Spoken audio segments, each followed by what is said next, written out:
गांव के एक कोने में गोपाल ने अपनी पुरानी लकड़ी की पेटी खोली। उसमें रखा तिरंगा कपड़े का टुकड़ा अब भी सलामत था, बस रंग थोड़े फीके हो गए थे। उसने उसे छूते हुए कहा, अम्मा, अब वो दिन दूर नहीं जब ये झंडा सबसे ऊंचाई पर लहराएगा। उसकी अम्मा मुस्कुराईं लेकिन बोली, बेटा, आजादी के साथ जिम्मेदारी भी आएगी, ये मत भूलना। अगले कुछ हफ्ते गांव में उत्सुकता और बेचैनी से बीते। हर कोई तारीख का इंतजार कर रहा था। फिर वो दिन आया, 14 अगस्त 1947 की रात। गांव में बिजली नहीं थी, लेकिन आसमान के तारे किसी त्योहार की तरह चमक रहे थे। लोग देर रात तक चौपाल पर जुटे रहे। शहर से लौटे एक नौजवान ने बताया, अंग्रेजों ने ऐलान कर दिया है, कल सुबह हमारा देश आजाद होगा। गोपाल का दिल जोर जोर से धड़कने लगा। उसे याद आया जब वो 10 साल का था और चौपाल पर तिरंगा लहराया था। तब कितने लोग डरे थे, लेकिन कल वो सब डर खत्म हो जाएगा। उसने उसी रात ठान लिया कि सुबह का सूरज निकलने से पहले वो गांव में तिरंगा फहराएगा। सुबह होते ही लोग घरों से बाहर निकलने लगे। बच्चों ने तोड़े, महिलाएं हल्दी कुंकू के साथ थालियां सजाने लगीं। रामलाल अपनी वर्दी पहनकर, लेकिन टोपी के बिना, चौपाल की ओर चला। उसकी आंखों में गर्व था। आज वो किसी को रोकने नहीं आया था, बल्कि खुद तिरंगे को सलाम करने आया था। गांव के बीचों बीच पुराने पीपल के पेड़ के नीचे एक बांस का लंबा डंडा गाड़ा गया। उसके चारों ओर गांव वाले जमा हो गए। बुजुर्ग रघुनाथ काका ने गोपाल को आगे बुलाया। बेटा, आज ये काम तू ही करेगा। तूने ही सबसे पहले हमें याद दिलाया था कि ये झंडा हमारा है। गोपाल ने सावधानी से पेटी से तिरंगा निकाला। लोग सांस रोककर देख रहे थे। उसने झंडा बांस की छोटी पर बांधा, रस्सी खींची और देखते ही देखते तिरंगा हवा में लहराने लगा। भारत माता की जय की गूंज पूरे गांव में फैल गई। महिलाएं खुशी से रोने लगीं, बच्चे कूदने लगे और बुजुर्गों ने हाथ जोड़कर आसमान की ओर देखा। रामलाल ने वर्दी में खड़े होकर सैल्यूट किया। उसके चेहरे पर संतोष था।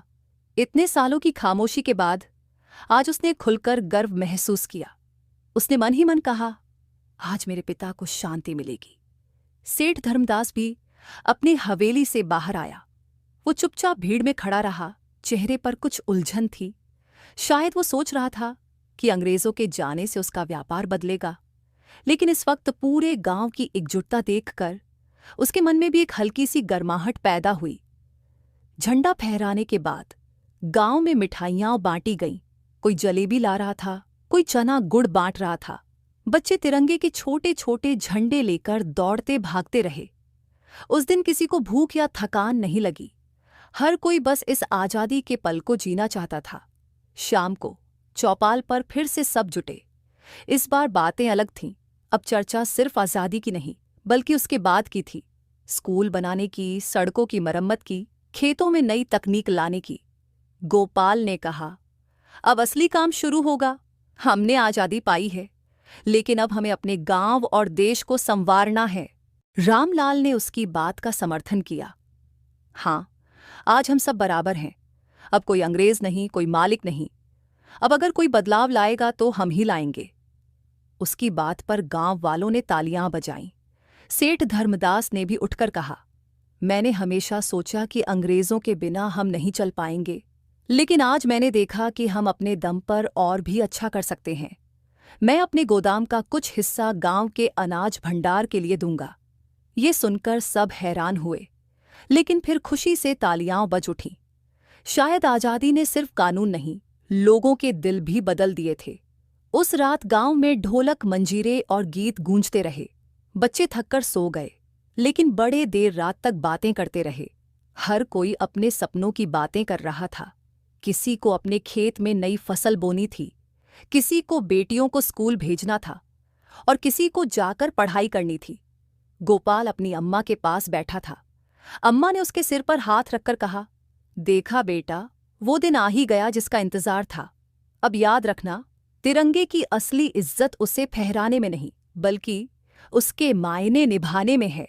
गोपाल ने सिर हिलाया और मन ही मन प्रण लिया कि वो अपनी जिंदगी देश और गांव के भले के लिए लगाएगा। अगली सुबह सूरज की रोशनी जब खेतों पर पड़ी तो तिरंगा अब भी हवा में लहरा रहा था, मजबूत, आजाद और पूरे गांव के गर्व का प्रतीक। पीपल के पेड़ के नीचे मिट्टी पर पड़े फूल और मिठाइयों के कागज गवाही दे रहे थे कि कल का दिन सिर्फ एक तारीख नहीं था, बल्कि एक नई शुरुआत थी। गोपाल ने दूर खेतों की ओर देखते हुए सोचा, हमने आज़ादी पाई है, लेकिन हमें इसे बनाए रखना होगा, और ये काम हर दिन, हर पीढ़ी को करना होगा। हवा में लहराते तिरंगे ने मानो उसके विचार का जवाब दिया, हाँ, जब तक ये लहराता रहेगा, हम आज़ाद रहेंगे।